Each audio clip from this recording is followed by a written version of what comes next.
10 classes YouTube channel में आप सभी का स्वागत है। आज की वीडियो में हम लोग देखेंगे दोस्तों करंट अफेयर से संबंधित कुछ प्रश्न। और कल के वीडियो में हम लोगों ने प्रश्न संख्या 1 से लेकर प्रश्न संख्या 20 तक को हल किए थे। आज दोस्तों प्रश्न संख्या 21 से 50 तक करेंगे। तो चलिए वीडियो को स्टार्ट करते हैं, है ना। ये देख रहे हैं दोस्तों प्रश्न संख्या 1 2 3 4 5 6 7। आज हम लोग कहाँ से शुरू करेंगे? तो दोस्तों प्रश्न संख्या 21 से शुरू करेंगे। कहाँ से शुरू करेंगे दोस्तों?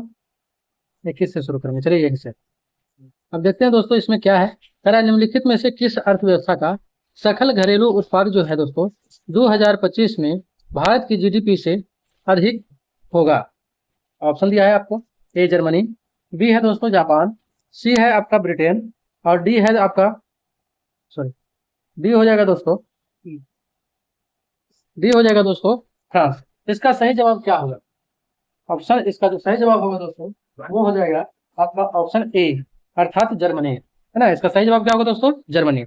2025 में दोस्तों भारत की जो जीडीपी दर है वो जीडीपी वृद्धि दर जो है कितना रहने का अनुमान है? तो वो है दोस्तों वो है आपको 6.5% रहने का अनुमान है। कितना प्रतिशत रहने का अनुमान है दोस्तों? 6.5% रहने का अनुमान है। चलिए नेक्स्ट प्रश्न देखते हैं। नेक्स्ट है कि पूर्वोत्तर राज्यों में निवेश को बढ़ावा देने के लिए rising north east investors summit 2025 का आयोजन किस शहर में हुआ था? ऑप्शन ए है दोस्तों नई दिल्ली, बी है आपको ईटानगर, सी है दिसपुर और डी है कोयम्बटूर। इसका सही जवाब जो होगा दोस्तों वो हो जाएगा आपका ऑप्शन ए अर्थात नई दिल्ली। चलिए नेक्स्ट प्रश्न देखते हैं दोस्तों। नेक्स्ट है दोस्तों 23 नंबर प्रश्न और इसमें कह रहा है कि महिलाओं के आर्थिक सशक्तिकरण के लिए लाडली बहना सशक्तिकरण योजना किस राज्य में विगत 2 वर्षों से संचालित है? ऑप्शन ए है बिहार, बी है उत्तर प्रदेश, सी है मध्य प्रदेश और डी है राजस्थान। तो इसका सही जवाब क्या होगा दोस्तों? इसका सही जवाब हो जाएगा आपको मध्य प्रदेश, है ना। कहाँ हो जाएगा दोस्तों? मध्य प्रदेश। और इस योजना की बात करें दोस्तों तो इस योजना का शुरुआत किसने किया था? तो मध्य प्रदेश का जो तत्कालीन मुख्यमंत्री थे, है ना, शिवराज सिंह चौहान। कौन थे दोस्तों? शिवराज सिंह चौहान उस समय तत्कालीन मुख्यमंत्री थे मध्य प्रदेश के। इन्होंने जो है दोस्तों वर्ष 2023 में महिलाओं के आर्थिक सशक्तिकरण के लिए लाडली बहना सशक्तिकरण योजना शुरू किया था। और अभी वर्तमान की बात करें दोस्तों कि वर्तमान में मध्य प्रदेश का मुख्यमंत्री कौन है? तो वर्तमान में दोस्तों मध्य प्रदेश का मुख्यमंत्री कौन है? वो है दोस्तों मोहन यादव। कौन है दोस्तों? मोहन यादव है। ठीक है दोस्तों। चलिए नेक्स्ट प्रश्न देखते हैं। नेक्स्ट है आपका कि भारतीय नौसेना में मई 2025 में शामिल किया गया नौवहन पोत INSB कौंडिन्य किस देश में निर्मित है? ऑप्शन ए है भारत, डी है रूस, सी है आपका इजराइल और डी है आपका फ्रांस।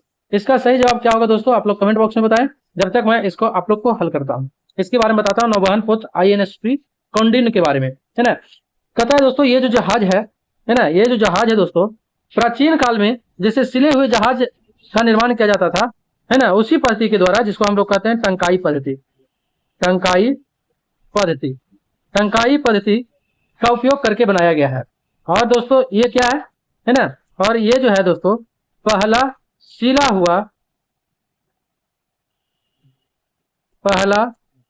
हुआ जहाज है दोस्तों, पहला सिला हुआ जहाज है। इसे बनाने में इसका तो पहले जो सही जवाब है दोस्तों वो हो जाएगा क्या? आपका ऑप्शन ए हो जाएगा भारत। अब दोस्तों इसे जो है किसके सहयोग से बनाया गया था? तो एक तो भारतीय नौसेना के द्वारा, है ना, भारतीय नौसेना हो जाएगा दोस्तों। और बात करें तो संस्कृति मंत्रालय,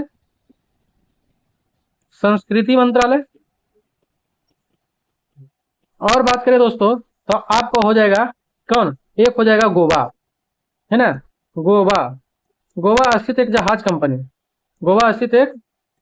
कंपनी, है ना। इन तीनों में एक त्रिपक्षीय समझौता हुआ है जिसके तहत जो है दोस्तों ये आपको क्रियान्वित किया गया है ना, इसके द्वारा क्रियान्वित किया जाता है। चलिए नेक्स्ट प्रश्न देखते हैं दोस्तों। नेक्स्ट है 25 नंबर प्रश्न और इसमें कह रहा है कि वित्तीय वर्ष 2024-25 में सार्वजनिक क्षेत्र के निम्नलिखित में से किस बैंक के शुद्ध लाभ में सर्वाधिक वृद्धि प्रतिशत में दर्ज की गई है? और यहाँ पे देखें दोस्तों क्या पूछ रहा है? शुद्ध लाभ में, एक मिनट, यहाँ कह रहा है दोस्तों कि किस बैंक ने शुद्ध लाभ में सर्वाधिक वृद्धि प्रतिशत दर्ज की गई है? क्या दर्ज किया गया है? सर्वाधिक वृद्धि जो है प्रतिशत में दर्ज की गई है। तो इसका सही जवाब होगा दोस्तों आपका ऑप्शन क्या, ऑप्शन बी हो जाएगा, पंजाब नेशनल बैंक। लेकिन यही दोस्तों अगर रहता, प्रतिशत नहीं रहता, है ना, प्रतिशत नहीं रहता, केवल पूछता कि वित्तीय वर्ष 2024-25 में सार्वजनिक क्षेत्र के निम्नलिखित में से किस बैंक के सूद लाभ में सर्वाधिक वृद्धि दर्ज की गई है, तो उसका आंसर होता दोस्तों एसबीआई। क्या हो जाता, एसबीआई। चलिए नेक्स्ट प्रश्न देखते हैं। नेक्स्ट प्रश्न है 26 नंबर, कर रहा है सार्वजनिक क्षेत्र के किस बैंक ने 2024-25 में घाटा अर्जित किया है। ऑप्शन ए है यूको बैंक, बी है दोस्तों इंडियन बैंक, और सी दिया हुआ है बैंक ऑफ महाराष्ट्र, और डी है ना उपरोक्त में से कोई नहीं। इसका जो सही जवाब होगा दोस्तों ऑप्शन डी हो जाएगा, उपरोक्त में से कोई नहीं। चलिए नेक्स्ट प्रश्न देखते हैं। नेक्स्ट है दोस्तों 27 नंबर प्रश्न। इसमें कह रहा है दोस्तों सार्वजनिक क्षेत्रों के बैंकों के संबंध में सरकार के द्वारा अपनाई गई 4R रणनीति, 4R रणनीति का क्या उद्देश्य है ना, क्या उद्देश्य है ये पूछ रहा है। ऑप्शन ए है बैंकों की तरलता में वृद्धि, बी है दोस्तों बैंकों की गैर निष्पादित संपत्तियों को घटाना, सी है दोस्तों बैंकों की विश्वसनीयता में वृद्धि, और डी है दोस्तों बैंकों को आपसी विलय हेतु मार्ग प्रशस्त करना। इसका जो सही जवाब होगा वो हो जाएगा आपका बैंकों की गैर निष्पादित परिसंपत्तियां घटाना, है ना। अब थोड़ा इसके बारे में हम लोग देख लेते हैं दोस्तों 4R रणनीति के बारे में कि 4R रणनीति क्या है।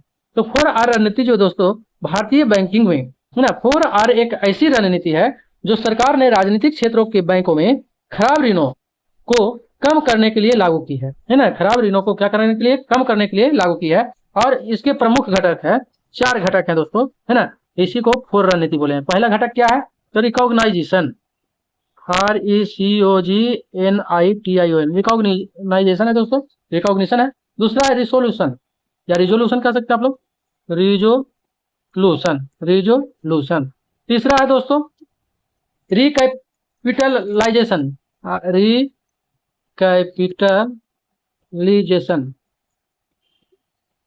और आपका चौथा हो जाएगा रिफॉर्म। क्या हो जाएगा दोस्तों, रिफॉर्म। ये प्रमुख घटक है 4R रणनीति के। चलिए नेक्स्ट प्रश्न देखते हैं। नेक्स्ट प्रश्न हो जाएगा देश में सार्वजनिक क्षेत्र के वाणिज्यिक बैंकों की कुल संख्या कितनी है। ऑप्शन है ए 20, बी है 24, सी है 28 और डी है 23। इसका सही जवाब क्या हो जाएगा, सार्वजनिक क्षेत्र के वाणिज्यिक बैंकों की संख्या पूछा गया है दोस्तों। तो इसका जो सही जवाब होगा आपका ऑप्शन दिया गया है, ए में 20 है, बी है 24, सी है 28 और डी है 23। इसका सही जवाब होगा दोस्तों उपरोक्त में से कोई नहीं होगा। क्यों, क्योंकि सार्वजनिक क्षेत्र के वाणिज्यिक बैंकों की संख्या जो है टोटल कितना है, टोटल दोस्तों 12 है। कितना है, 12 है। वही दोस्तों क्षेत्रीय ग्रामीण क्षेत्र में पूछा जाए, है ना, क्षेत्रीय ग्रामीण बैंकों की संख्या अगर पूछा जाए, क्षेत्रीय ग्रामीण बैंकों की संख्या पूछा जाए तो कितना हो जाएगा, है ना। अगर प्रश्न पूछा जाए कि देश के सार्वजनिक क्षेत्र के क्षेत्रीय ग्रामीण बैंकों की संख्या कितना है, तो हो जाएगा आपको आंसर 28। ठीक है, चलिए नेक्स्ट प्रश्न देखते हैं दोस्तों। नेक्स्ट है कि वित्तीय वर्ष 2024-25 के लिए रिकॉर्ड लाभांश भारतीय रिजर्व बैंक ने सरकार को दिया है। यह राशि है, कितनी राशि है दोस्तों। ऑप्शन है ए 87,000 करोड़ रुपया, बी है 2.10 लाख करोड़ रुपया, सी है 2.68 लाख करोड़ रुपया और डी है 2.98 लाख करोड़ रुपया। तो इसका सही जवाब क्या हो जाएगा दोस्तों, इसका जो सही जवाब होगा वो हो जाएगा 2.68 लाख करोड़ रुपया, है ना। चलिए नेक्स्ट प्रश्न देखते हैं। नेक्स्ट है दोस्तों 30 नंबर प्रश्न। इसमें कहा गया है चीनी सत्र के बारे में। कह रहा है दोस्तों कि चीनी सत्र 2025-26 के लिए गन्ने का उचित एवं लाभकारी मूल्य, है ना, कितने रुपए प्रति क्विंटल सरकार के द्वारा निर्धारित किया गया है। ऑप्शन है आपको ए 255 रुपये प्रति क्विंटल, बी 295 रुपये प्रति क्विंटल, सी 325 रुपये प्रति क्विंटल और डी है 355 रुपये प्रति क्विंटल। तो दोस्तों इसका सही जवाब क्या होगा, इसका जो सही जवाब होगा मेरे दोस्तों वो हो जाएगा 355 रुपये प्रति क्विंटल। चलिए नेक्स्ट प्रश्न देखते हैं। नेक्स्ट है 31 नंबर प्रश्न। करा निम्नलिखित में से किस सामाजिक सुरक्षा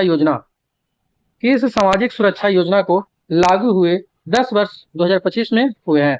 ऑप्शन ए है प्रधानमंत्री सुरक्षा बीमा योजना, बी है अटल पेंशन योजना, सी है प्रधानमंत्री जीवन ज्योति बीमा योजना, डी है उपर्युक्त सभी। इसका सभी सही जवाब क्या हो जाएगा, इसका सभी जवाब हो जाएगा दोस्तों उपर्युक्त में से सभी।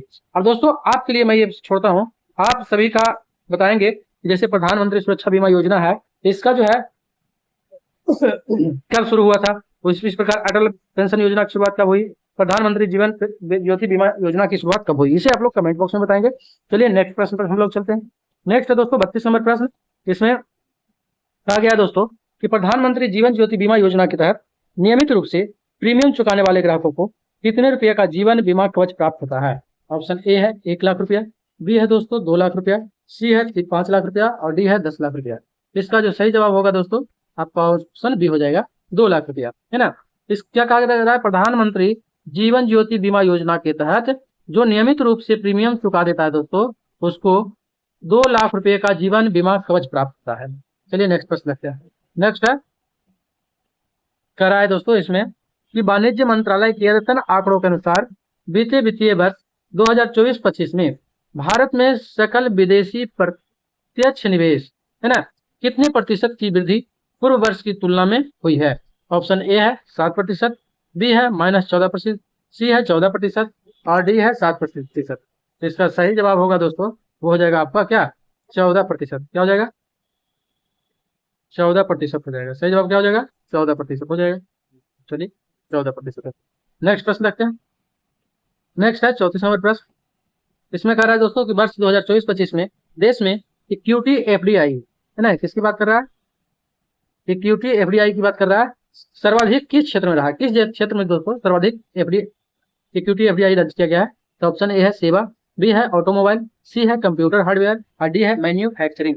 इसका सही जवाब होगा दोस्तों वो हो जाएगा आपको सेवा के क्षेत्र में। चलिए नेक्स्ट प्रश्न हम लोग देखते हैं। नेक्स्ट है 35 नंबर प्रश्न। बीते वित्तीय वर्ष 2024-25 में भारत में इक्विटी एफडीआई का अंतर प्रवाह किस राज्य में सर्वाधिक रहा। ऑप्शन ए है कर्नाटक, बी है गुजरात, सी है महाराष्ट्र और डी है उत्तर प्रदेश। इसका जो सही जवाब होगा दोस्तों वो हो जाएगा क्या महाराष्ट्र हो जाएगा। महाराष्ट्र में सर्वाधिक रहा। चलिए अब देखते हैं दोस्तों नेक्स्ट प्रश्न। नेक्स्ट है कह रहा है इसमें किस देश में सर्वाधिक इक्विटी एफडीआई 2024-25 में भारत ने प्राप्त किया है ना। भारत सर्वाधिक इक्विटी एफडीआई 2024-25 में भारत ने किस देश से प्राप्त किया है। ऑप्शन ए है सिंगापुर, बी है मॉरिशस, सी है अमेरिका, डी है मालदीव। इसका जो सही जवाब होगा दोस्तों वो हो जाएगा आपका ऑप्शन ए सिंगापुर। अब दोस्तों अगर इसी में प्रश्न पूछा जाए कि भारत जो है कितने देशों से, है ना, इक्विटी एफडीआई प्राप्त किया है, कितने देशों से प्राप्त किया है ये पूछा जाए तो क्या होगा आंसर। तो उसका सही जवाब होगा दोस्तों 112 देशों से। क्या हो जाएगा 112 देशों से जो है भारत इक्विटी एफडीआई प्राप्त किया है। चलिए नेक्स्ट प्रश्न देखते हैं। नेक्स्ट है दोस्तों कि न्यू डेवलपमेंट बैंक निम्नलिखित में से किस समूह के देशों द्वारा स्थापित विकास बैंक है। ऑप्शन ए है बिम्स्टेक, दूसरा है ब्रिक्स, तीसरा है दोस्तों आसियान, चौथा है आठमंडल कॉमनवेल्थ। इसका सही जवाब क्या होगा दोस्तों। इसका जो सही जवाब होगा दोस्तों वो हो जाएगा आपका ऑप्शन बी। क्या हो जाएगा ऑप्शन बी यानी कि ब्रिक्स। चलिए नेक्स्ट प्रश्न देखते हैं। नेक्स्ट है 38 नंबर प्रश्न। इसमें कहा गया है दोस्तों कि world economic situation and prospectus report निम्नलिखित में से किसका प्रकाशन है।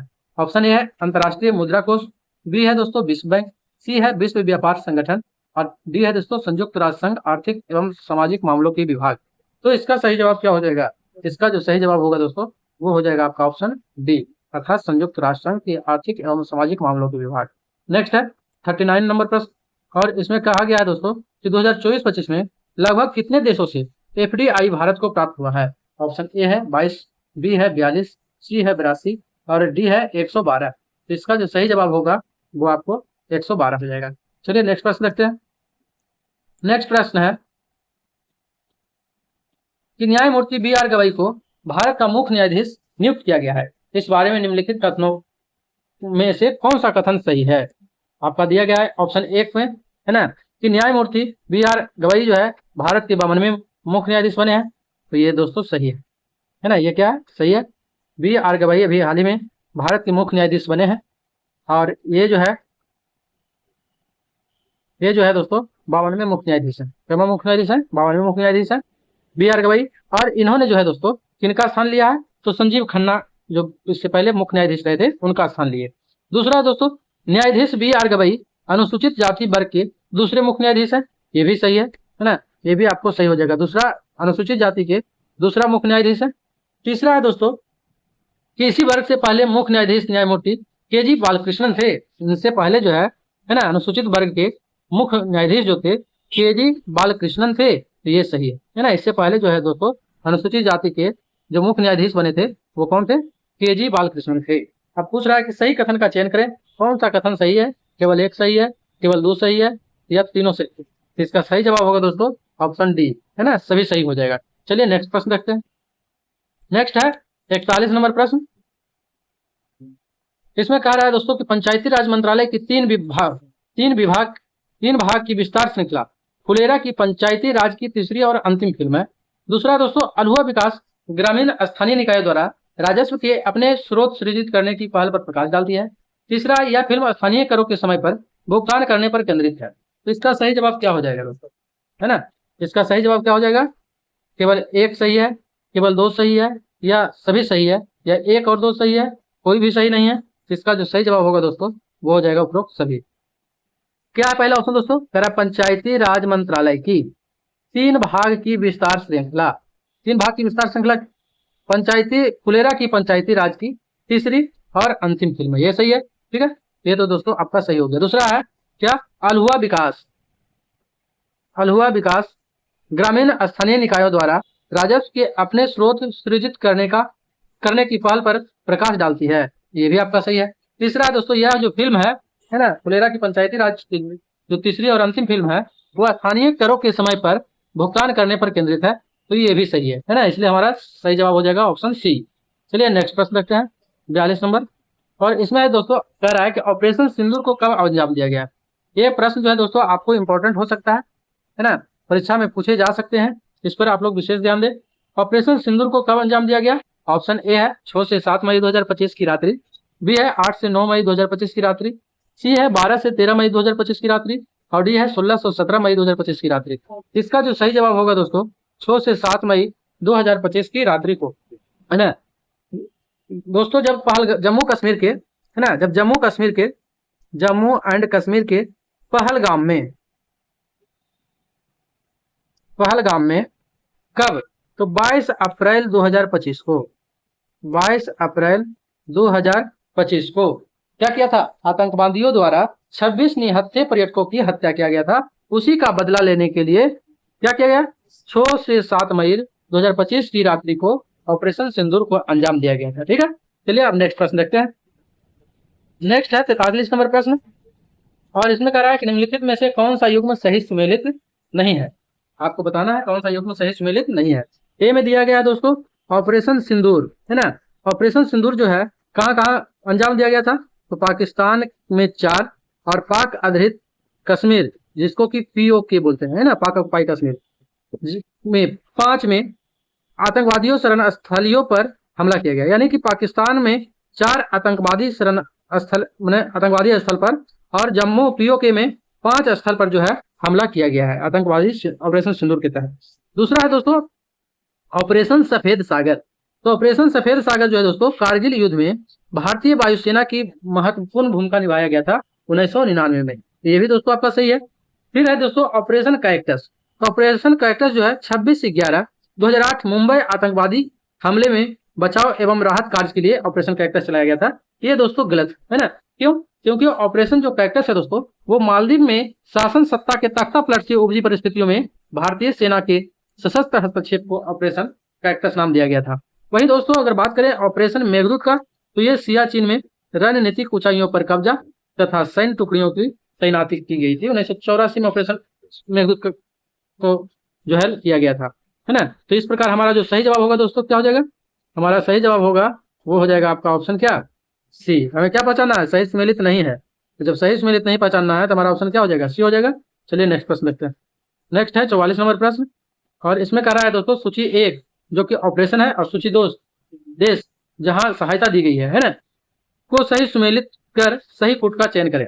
तो ए में है दोस्तों ऑपरेशन ब्रह्मा जो कि 2025 में किया गया था, और ये किसके लिए किया गया था? तो म्यांमार और थाईलैंड को सहायता प्रदान करने के लिए किया गया था, है ना, म्यांमार और थाईलैंड। तो ए का तो आपको 3 हो जाएगा दोस्तों। बी है ऑपरेशन सद्भाव जो कि 2024 में चलाया गया था। तो ये किसके लिए था? तो ये था दोस्तों आपको वियतनाम, लाओस और म्यांमार, है ना, वियतनाम, लाओस और म्यांमार के लिए इससे संबंधित था। ऑपरेशन अजय जो है दोस्तों वो है आपको किससे? तो ऑप्शन 2 हो जाएगा इसका। चलिए इसका बी का क्या हो गया दोस्तों? 1 हो गया। और वहीं सी जो है ऑपरेशन अजय का संबंध किससे है? इजराइल और फिलिस्तीन से भारतीयों की वापसी के लिए लाया गया था, तो सी का हो जाएगा आपको 2। और डी की बात करें ऑपरेशन मैत्री, तो ये तो नेपाल से संबंधित है ना। तो आप देखेंगे कि ए का 3 हो गया, बी का 1 हो गया दोस्तों, सी का 2 हो गया और डी का 4। तो आप बना ले सकते हैं इसको, ए का क्या 3, सॉरी, ए का क्या हो गया दोस्तों 3, बी का क्या हो जाएगा 1, सी का क्या हो गया 2 और डी का क्या हो गया 4। चलिए नेक्स्ट प्रश्न हम लोग देखते हैं। नेक्स्ट प्रश्न है निम्नलिखित में से कौन सा या कौन से कथन सही सुमेलित नहीं है। हमें पहचानना है कि कौन सा कथन सही सुमेलित नहीं है। ऑप्शन ए में दिया गया है दोस्तों मनी लॉन्ड्रिंग रोकथाम अधिनियम 2008। तो दोस्तों मनी लॉन्ड्रिंग रोकथाम जो अधिनियम पारित हुआ था वो 2008 में पारित नहीं हुआ था, बल्कि कब हुआ था? 2002 में हुआ था। दूसरा है दोस्तों दिव्यांग व्यक्तियों के अधिकार 2019। तो ये जो है दोस्तों दिव्यांग व्यक्तियों के अधिकार अधिनियम जो लाया गया था ये 2019 में नहीं लाया गया था, बल्कि 2016 में लाया गया था। अब है दूसरा तीसरा अनुराधा भसीन बनाम भारत संघ मामला 2022। तो ये जो है दोस्तों ये भी 2022 में नहीं लाकर क्या वो कब आया था मामला? 2020 में आया था। तो हम देख रहे हैं कि यहाँ तीनों के तीनों जो है दोस्तों क्या है? गलत है। तो हमारा आंसर हो जाएगा क्या? अनुप्रयोग जो है सभी गलत है। सभी क्या है दोस्तों? गलत है, सभी गलत है। चलिए नेक्स्ट प्रश्न देखते हैं। नेक्स्ट प्रश्न है 46 नंबर प्रश्न और इसमें कहा गया है कि निम्नलिखित कथनों पर विचार कीजिए। भारत में वर्ष 2030 तक एडटेक बाजार के 7.5 बिलियन डॉलर तक पहुंचने की संभावना है ना। ये तो आपका 1 नंबर हो गया। दूसरा दोस्तों डिजिसाइट पहल अभिभावक शिक्षक छात्र के बीच मजबूत संबंध स्थापित करके व्यवहार परिवर्तन का नेतृत्व करती है। अब दूसरा अब कह रहा है दोस्तों कि सही कथन कौन सा है? सही कथन हमें पहचानना है। तो इसका जो सही जवाब होगा दोस्तों कि सही कथन हमें पहचानना है तो इसका केवल 2 होगा। क्या होगा? केवल 2 हो जाएगा। केवल 2 सही कैसे है? 1 गलत है, ये भी देखना पड़ेगा हमें। इसमें कह रहा है एडिटेक बाजार के संबंध है ना। किसके बारे में कहा गया दोस्तों?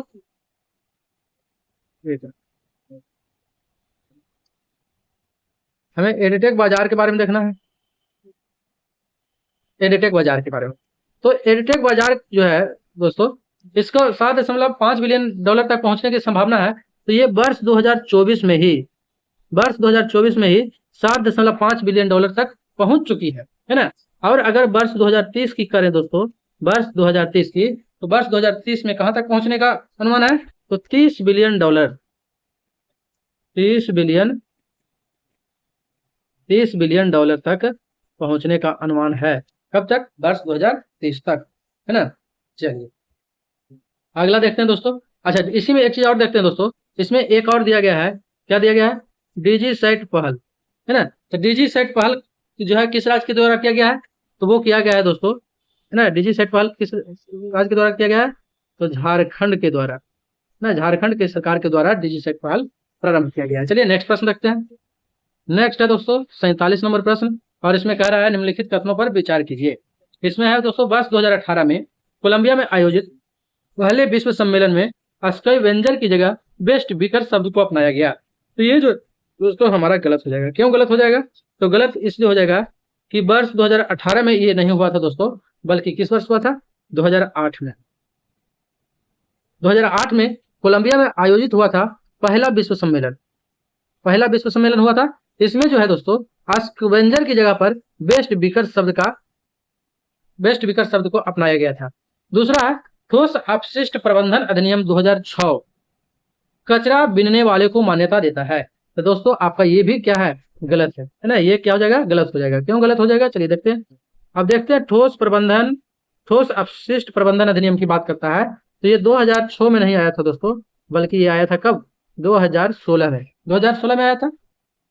तो इसका जो सही जवाब होगा हम लोग देखें यहाँ क्या कि 1 और 2 दोनों गलत हो गया। तो इसका जो सही जवाब होगा दोस्तों क्या है? सही क्वेश्चन पहचानना है, तो कोई भी सही नहीं है, इसलिए हमारा ऑप्शन डी हो जाएगा। चलिए नेक्स्ट प्रश्न देखते हैं।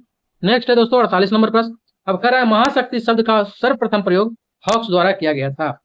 दूसरा है हंस जे मार्गेथोव के अनुसार अंतरराष्ट्रीय राजनीति में राष्ट्रों के बीच राजनीतिक संबंधों और शांति की समस्याओं का विश्लेषण शामिल है। अब प्रश्न है दोस्तों कि कौन सा कथन सही है ना। तो चलिए देखते हैं। सबसे पहले यहाँ तो महाशक्ति शब्द आया है दोस्तों, जिसका प्रयोग जो है किसके द्वारा किया गया है? हॉक्स द्वारा किया गया है। इसका प्रयोग किसके द्वारा किया गया है? हॉक्स के द्वारा किया गया है। ये दोस्तों सही है। महाशक्ति शब्द का प्रयोग जो है किसके द्वारा किया गया है? हॉक्स द्वारा किया गया है। दूसरा है दोस्तों कि हंस जे मार्गेथोव, दूसरा नाम आया है हंस जे मार्गेथोव। थोउ के अनुसार अंतरराष्ट्रीय राजनीति में राष्ट्रों के बीच राजनीतिक संबंधों और शांति का समस्याओं का विश्लेषण शामिल है। तो ये भी सही है दोस्तों। तो इसका जो सही जवाब होगा वो हो जाएगा क्या, इसका सही जवाब हो जाएगा दोस्तों ऑप्शन सी, यानी कि दोनों, बोथ हो जाएगा। ठीक है, नेक्स्ट प्रश्न हम लोग देखेंगे दोस्तों 49 नंबर प्रश्न। नेक्स्ट है दोस्तों, कहता हाल ही में पुष्कर कुंभ का आयोजन, पुष्कर कुंभ मेला है दोस्तों, इसका आयोजन किस राज्य में किया गया है? ऑप्शन ए है उत्तराखंड, बी है गुजरात, सी है उत्तर प्रदेश, डी है नई दिल्ली। इसका सही जवाब क्या होगा दोस्तों? इसका जो सही जवाब होगा दोस्तों वो हो जाएगा आपका ऑप्शन ए, यानी कि उत्तराखंड। अब चलिए थोड़ा सा पुष्कर कुंभ मेला के बारे में देखते हैं कि इसका आयोजन कब हुआ था। तो इसका आयोजन जो है दोस्तों 12 वर्ष के बाद हुआ है ना, 12 वर्षों के बाद हुआ है इसका आयोजन। पुष्कर कुंभ मेला का आयोजन जो है कब हुआ है? 12 वर्षों के बाद हुआ है। और कब से कब तक? तो 15 से 26 मई, 15 से 26 मई 2025 को इसका आयोजन हुआ। और कहाँ हुआ था दोस्तों? इसका आयोजन जो हुआ था वो केशव प्रयाग में हुआ था। कहाँ हुआ था? केशव प्रयाग में, केशव प्रयाग में। अब केशव प्रयाग कहाँ है दोस्तों? तो केशव प्रयाग जो है अलकनंदा, अलकनंदा और क्या भाग सरस्वती, अलकनंदा प्लस सरस्वती, अलकनंदा प्लस सरस्वती नदी के संगम पर है ना, अलकनंदा और सरस्वती नदी के संगम पर है केशव प्रयाग। चलिए नेक्स्ट प्रश्न देखते हैं दोस्तों। नेक्स्ट है चंद्रयान 5 मिशन को लॉन्च की योजना किस वर्ष तक बनाई गई है ना। अभी इसमें दोस्तों ये काफी इंपॉर्टेंट प्रश्न रह सकते हैं हमारे एग्जामों के लिए। चंद्रयान 5 की बात कर रहा है। ऑप्शन है आपको 2025 से 26 तक, 2026 से 27 ईस्वी तक, 2027 से 28 ईस्वी तक, और डी है 2028 से 29 ईस्वी तक। इसका जो सही जवाब होगा दोस्तों वो हो जाएगा आपको 2027 से 28 ईस्वी तक। अब इसकी चंद्रयान 5 की बात करें दोस्तों तो ये जो है किसके सहयोग से लॉन्च किया जाएगा है ना, चंद्रयान 5 जो है किसके सहयोग से लॉन्च किया जाएगा? तो भारत और जापान अंतरिक्ष एजेंसियों के द्वारा है ना, India plus Japan, India plus Japan के संयुक्त अंतरिक्ष एजेंसियों के सहयोग से किया जाएगा। और किस रॉकेट से इसका किया जाएगा दोस्तों? प्रक्षेपण जो है किस रॉकेट से किया जाएगा, लॉन्च किस रॉकेट से किया जाएगा? तो उस रॉकेट के नाम है H3। रॉकेट का नाम क्या है? H3। इसका अन्य नाम क्या है दोस्तों? अन्य नाम अगर आपसे पूछे, चंद्रयान 5 का अन्य नाम पूछे तो क्या हो जाएगा? लुपेक्स। अन्य नाम क्या हो जाएगा? LUPEX, LUPEX. ठीक है। अब दोस्तों एक प्रश्न और, नेक्स्ट है प्रश्न दोस्तों जो आप लोग के लिए होमवर्क रहेगा है ना। इसमें है दोस्तों कि भारत के 52वें मुख्य न्यायाधीश के रूप में किसने शपथ ग्रहण की है ना। ऑप्शन है आपका न्यायमूर्ति संजीव खन्ना, न्यायमूर्ति बी आर गवई, न्यायमूर्ति डी वाई चंद्रचूड़, उपरोक्त में से कोई नहीं। इसका आंसर जो है दोस्तों आप लोग को क्या करना है? कमेंट बॉक्स में बताना है। इसका आंसर आप लोग को कमेंट बॉक्स में बताना है। अब बताएं दोस्तों कि आप लोग को वीडियो कैसा लगा है। वीडियो अगर दोस्तों पसंद आया हो तो लाइक करें, शेयर करें, साथ ही साथ चैनल को सब्सक्राइब करें। वीडियो देखने के लिए धन्यवाद।